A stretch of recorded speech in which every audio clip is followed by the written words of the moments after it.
గుంటూరు జిల్లా తక్కెలపాడు గ్రామంలో కృష్ణుడి రూపంలో ఎన్టీఆర్ విగ్రహాన్ని ప్రతిష్ఠించడానికి ప్రయత్నం చేయడంపై బీసీవై పార్టీ అధినేత రామచంద్ర యాదవ్ సీరియస్ అయ్యారు. యాదవుల కులదైవం శ్రీకృష్ణుడు విగ్రహానికి ఒక నటుడు రూపంలో ప్రతిష్ఠించడం అంటే శ్రీకృష్ణుని అవమానించినట్లే అని వ్యాఖ్యానించారు. గత 2 రోజుల క్రితం విగ్రహాన్ని ప్రతిష్ఠించడానికి ప్రయత్నాలు చేశారన్నారు.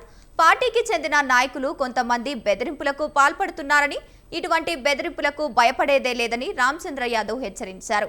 గ్రామంలో ఎన్టీఆర్ విగ్రహాన్ని కృష్ణుడి రూపంలో ప్రతిష్ఠించరాదన్నారు. చలో తక్కెళ్లపాడు కార్యక్రమంలో పిలుపునివ్వడం జరిగిందన్నారు ఆయన.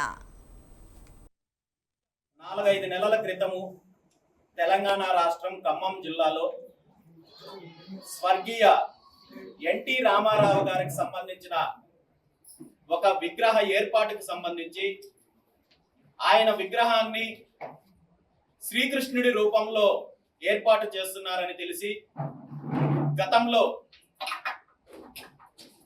వివిధ హిందూ సంఘాలు కావచ్చు, శ్రీకృష్ణుడి భక్తులు కావచ్చు, యాదవ సంఘాలు కావచ్చు, పూర్తి స్థాయిలో వ్యతిరేకించి అదేవిధంగా తెలంగాణ హైకోర్టు నుండి ఈ విగ్రహ ఏర్పాటు చేస్తే మతపరమైన వివాదాలు తలెత్తుతాయని చెప్పి ఆ కార్యక్రమాన్ని నిలుపుదల చేయడం జరిగింది.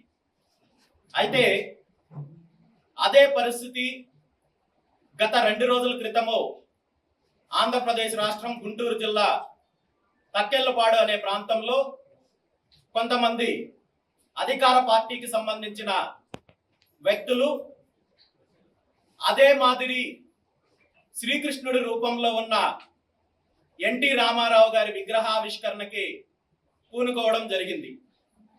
ఈ విషయం తెలిసిన వెంటనే రాష్ట్రంలో ఉన్న హిందూ సంఘాలు, యాదవ సంఘాలతో పాటు ప్రతి ఒక్కరూ కూడా ఈ విషయాన్ని ఖండించారు.